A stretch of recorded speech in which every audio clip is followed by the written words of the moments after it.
Welcome to the Butterfly Effect. I'm Chris Horner. This is stage 13 of the Giro d'Italia 2023. Now, today's stage, if you got up early, you got a lot more sleep because it didn't happen at the start, right? They had to reduce the stage because of bad weather. The riders were basically complaining because of the rain, bad weather, cold weather at the top of the first climb. They were supposed to have 3 categorized climbs. So this stage has been altered all over the place from about 200 kilometers down to 75. Now the riders are going to start in their original spot, do a little parade. That gets the organizers all paid and taken care of, and kind of keeps that starting spot that they were going to begin originally from. It keeps that town a little happy because all the spectators and fans can come out and see the racers as they sign on, go to the start, roll off in a neutral. Then they're going to do a left and jump into the buses. Now, what happens when they're getting into the buses? This becomes difficult because now all of a sudden, the plans of the stage have changed. You've already eaten for a 200-kilometer stage and 3 mountain passes. Now you're getting into the bus, you're relaxing, trying to shut it down. We'll see some of the pictures where the guys are trying to take a nap in the back of the bus while they're transferring all the way over to over the first mountain pass and getting in so that they're going to start at the second pass. Now, when you see the riders warming up on their trainers like FDJ, that's because as soon as they start from kilometer 0, basically they're going to start going uphill. It's going to be 2 categorized climbs on today's stage at 75 kilometers long. First one's going to be just over 15K long and about 8%. And then the last one's going to summit here on stage 13. This is going to be a 13-kilometer climb to the finish at just over 7%. So we know the finish is hard, and we know this first climb at over 8, just about 8.5, is going to be really hard beginning to the stage. So that's why you see all the riders warming up on their trainers. Now, I don't know what it looked like exactly going over the first climb in real time if they would have taken cameras up there and showed you what it would be like when the peloton went up over. But where they're starting here in Switzerland, it is sunny, it is nice. We see Rowan Dennis rolling over to the start, and he's waving up and looking up at the sky thinking how beautiful of a day this is, when way back at the start in the neutral, it was a swamp in the parking lot and the riders were rolling through tons of water. So it's been torrential downpours where they would have started, and now they're starting where it's probably not warm, but it's at least dry, and the riders have gotten a proper warm-up on the trainers. Now, like I said, keep an eye on FDJ because those guys were on the trainers. We see it's Thibaut Pinot. He has had the KOM jersey earlier here at the Giro d'Italia, so you know when we start getting into these first mountain stages, FDJ's Pinot is going to be aggressive. He's down on the general classification of about 5 minutes, so he's got a little bit of window to be able to get away from Geraint Thomas's team Ineos without causing a whole lot of drama back there if he's up the road.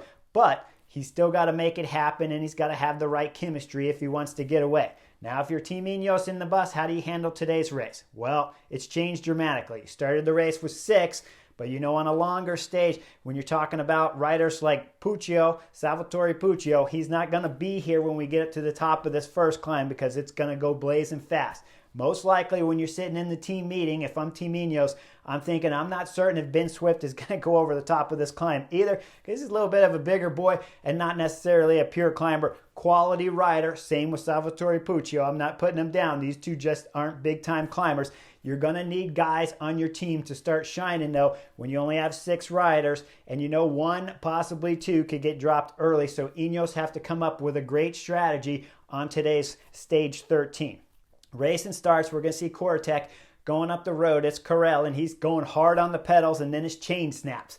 Man, this was lucky, close call right here, because if his chain snaps, normally what happens when you're putting that kind of pressure on there and your chain breaks, you're going straight over the handlebars, you're crashing, and most likely whoever's directly on your wheel's crashing too. I've experienced it firsthand when I was riding first on and had teammates have their chain snap in front of me, and it cost me a broken collarbone. So Carell's over to the side of the road. This is bad luck for Cortec rider because he's going to be out of the race. Not out of the race completely, but he's not going to be in the front going with the attacks. We will see him later chasing through the cars, but he's not going to be up in this front group when he was one of the first riders to attack here on stage 13. Right after this attack, once everything kind of gets brought back real quickly, we start seeing a big size break go up the road with 3 EF Education riders in there. Ben Healy is driving it on the front. Hugh Carthy's there, and Cepeda. Jefferson Cepeda is the 3rd rider there for EF Education. And we're talking about Ben Healy and Cepeda just going real hard on the front with Hugh Carthy hoping this group's going to go. Thibaut Pinot had some help from Bruno Armai to be in this front group, and now FDJ are represented with Thibaut Pinot. The group is solid in size, though, and then when we look back, Ineos aren't happy with this, having Hugh Carthy in this front group, so they're going to bring it all back together. As they're bringing it all back together, Salvatore Puccio for Ineos is going out the back, means they're left with 5 riders, and we don't see anywhere Pavel Sivakov. He's not on the front, and the cameras can't find him. Now, we do see Ben Swift, and this is what I was talking about for the directors when you're sitting in the car. You have to motivate riders however you can, and Ben Swift did some suffering for the first 5 kilometers of this climb until he started getting popped coming out the back. Now, as he's coming out the back, Cepeda's going up the road, and he's causing other attacks to follow behind us. Thibaut Pinot's, Bruno Armai is doing a great job of getting Thibaut Pinot up in this front group. Be a solid group of 7 riders up front with 2 FDJ riders, Bruno Armai, Thibaut Pinot. Then we have EF Education represented by Cepeda, Derek G from Israel Premier Tech along with his teammate Matthew Riccatello. And then we got Einar Rubio from Movistar. Now we start getting a little bit further up the climb when we look back at the peloton. Ineos have got solid riders on the front. They're trying to control the pace, but they're happy to let this group go. There's some battling at the front of the peloton when Bahrain Victorious will come to the front. I don't exactly understand why. They only got 2 riders, but Buitrago starts going to the front for Caruso. Doesn't make any sense because when we back the camera up and we start looking at the back, Jack Haig, their teammate who crashed yesterday through the feed zone on stage 12, he's been suffering already off the back and he's just coming back on. Now, Ben Swift was coming back on at the same moment, and when cameras went back there and looked at Jack Haig, so maybe up front, Buitrago's thinking, man, if we can just keep this group a little bit smaller and get rid of some of the Ineos riders from coming back, because they only have 3 on the front right now, we can do some magic up here. But when you only have 2, this is not a very good team strategy at this moment for Bahrain Victorious riding the front. Up front, when we look at the break, well, Pinot is getting aggressive. He's starting to throw in an attack at the front. This is blowing up the group here of 7. As we see coming out the back, it's Matthew Riccatello as he's getting dropped for Israel Premier Tech. Valentin Parapente suffering out the back too as he's getting dropped. Now up front, what's happening? Well, Derek G's looking left right over there at Thibaut Pinot, and he's flicking the fingers like that. He's saying, hey, Frenchman, back off just a little bit so that we can stay together. Just keep it smooth. Man, we've already lost your teammate, Bruno Armai, early going up this climb. Now we've lost my teammate, Matthew Riccatello. We got Valentin Parapente back there who's getting dropped. We're a small group, and we still have to go over this climb. Now we get up to the KOM. Thibaut Pinot takes maximum points, and you look at how dangerous it is at the top of this climb. Now, this is always like this oftentimes when we're talking about racing in Italy and some of the smaller mountain climbs when we're talking about over in Europe. So this is normal, but when we're dropping down the descent, it's going to stay narrow, it's going to stay tight and technical, and we got Thibaut Pinot on the front. Guys, how's this happen? I have never thought throughout my career that Thibaut Pinot would be leading down the descent, a bunch of youngsters sitting on his wheel. Well, Valentin Parapente is bombing down the descent even faster than Thibaut, and we'll see him catch onto the back of the group there. He'll go flying straight by Thibaut Pinot, and he'll start going down the descent full gas. And with this speed here from Valentin Parapente at the front, it's gapping the peloton back there big time as the time gap's going up to 2 minutes, 2:15, 2:30, 2:45, all the way down this descent. And then Thibaut Pinot comes straight back up as we get near the bottom of this descent, and Thibaut Pinot passes Valentin Parapente, the AG2R rider, and takes over the front of the group. To my disbelief, Thibaut Pinot is alone at the front, and he's got 4 guys chasing behind. These 4 guys can't bring back Thibaut Pinot until finally they get to the bottom of the descent here. Thibaut Pinot will sit up, take his gloves off, throw his vest off over to the feed zone there so his soigneur can pick it up. Now we got 5 guys at the front going through the valley. This valley is about 25 kilometers long. Their time gap about 3 minutes at the bottom of this first descent, the only descent here on stage 13, with the 5 riders up front. When we look back at the peloton back there, Team Ineos slowed up down the descent, took it safe and cautious, exactly how you should when you got the pink race leader's jersey with Geraint Thomas. But also when they slowed it down, this allowed Ben Swift to come up to the front. So Lawrence de Plus, who'd been doing most of the work going up the climb and down the descent, He's got another teammate on the front. That'll make 4 Ineos riders at the front. And then by the time we start getting to the bottom there, we're going to see that it's Pavel Sivakov coming from the back. And all of a sudden, we look and Team Ineos have 5 riders. This is what I'm talking about in the bus. Again, when you were the director sportif, you had to find ways to motivate guys. And I'm sure the director for Team Ineos was saying, okay, guys, if you get dropped on this first climb, you have to do whatever you can down the descent to try to get yourself back up to the front. Normally, Pavel Sivakov wouldn't get dropped going up this first climb, but let me remind you guys, he crashed a few stages back with Theo Gegenhardt, so he's been suffering a bit. He has every right to have been dropped, so when he gets back on the front, this is a big-time salvation here for Team Ineos to have 5 riders at the front of the peloton pulling the pink jersey along. Now we start looking at the group up front, and when we get in this valley, Cepeda starts having all kinds of tactical games being played as he doesn't want to do any work. Thibaut Pinot's not happy. We see some attacking with riders going up the road, and Cepeda has to pull it back. And then all of a sudden, we see all 5 guys come back together again. We get into about 18 kilometers to go. The gap had gotten up to almost 4 minutes, about 3:45 through this valley. Now we're at 18 kilometers to go. Cepeda still pulling games. Thibaut Pinot's had it. He's getting furious. We look over there, Rubio, the last rider that's normally quiet and sedate a little bit throughout this whole beginning part of this race. He's even getting in a little bit of the arguments there with Cepeda, who's not doing any pulling. Derek G's had just about all he can handle with Cepeda as we see him arguing with him. And then the only other guy left in the break, well, that's Valentin Perepintre. He's going to argue with him too. So Cepeda's getting abused throughout this whole valley for about 25 kilometers. When we get into the start of the final climb with 13 kilometers to go, the gap is about 3 minutes to the peloton behind. Now, what was happening the whole time in the peloton? Well, like I said, Ineos with 5 riders on the front. They had Ben Swift pulling, and they had Pavel Sivakov pulling through the valley proper. That leaves 3 riders a little bit for the final climb. Not exactly fresh because, of course, like I've already told you, Laurens de Plus had done a ton of work before the other 2 riders got back on, but at least he could rest through the 25 kilometers before the final climb starts. Now up front, once we get into the climb, the gap is about 3 minutes with the 5 riders up front. And this is when we see 1K into the climb. Thibaut Pinot at 12 kilometers to go, he's throwing in big-time attacks. Now with the first attack here, we see Cepeda cover it right away. We see Valentin Perepintre, he's the first rider to come off. Derek G is there with Rubio, and then Rubio accelerates and drops Derek G as we see the 2 riders up front, Cepeda and Pinot, are locked together, and Cepeda still playing games with Thibaut Pinot. This allows Rubio to get back on, and then Derek G, Israel Premier Tech, will get back on. And once he does, it doesn't take him too long to figure out, I don't have good legs, so I better hope they play some more games, and I'm going to throw an attack up the right side of the road after he looks over and sees they're having a little bit of issues over there on the left. So Derek G throws an attack. Thibaut Pinot covers it directly, and then, of course, Cepeda's not close behind. Now we see with Derek G, after Thibaut Pinot passed him, Derek G is going to suffer a lot on this climb as he's starting to come off the back with all the different attacks going early. We get about halfway up this climb. Pinot is absolutely had it when he's looking over there at Cepeda, and those 2 guys are just arguing back and forth the whole time. Every time they do, they're allowing Rubio to get back on the Movistar rider.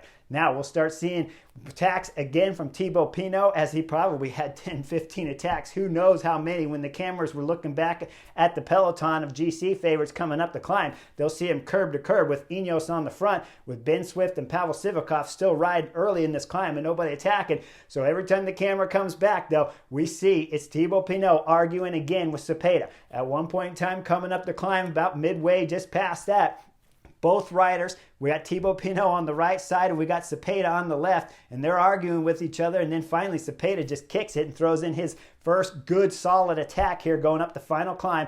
Now, once Cepeda gets brought back from Thibaut Pinot, those 2 are back together, and again, this is allowing Rubio from Movistar to crawl his way back up. He's climbing, and every time getting dropped, you just see him clawing his way trying to get back up to these 2 riders that just keep playing games all the way up this final climb. What's happening behind? Well, we're getting to about 5 kilometers to go. This is when Hugh Carthy attacks. He has one other guy in front of him, Fortunato, who attacked earlier in the climb, so Hugh Carthy's going to bridge up quickly to the Iolo Cometa rider, and there's going to be 2 riders off the front of the peloton there with Ineos pulling.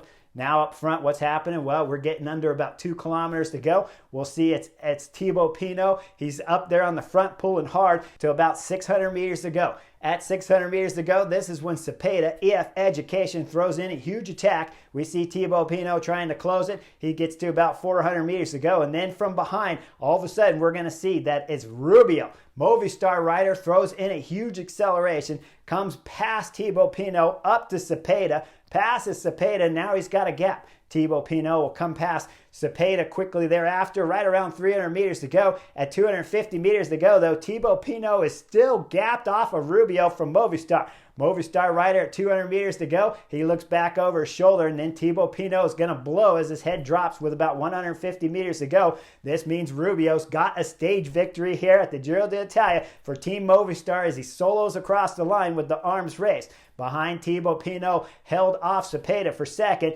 and Jefferson Cepeda, EF Education, to round out the podium.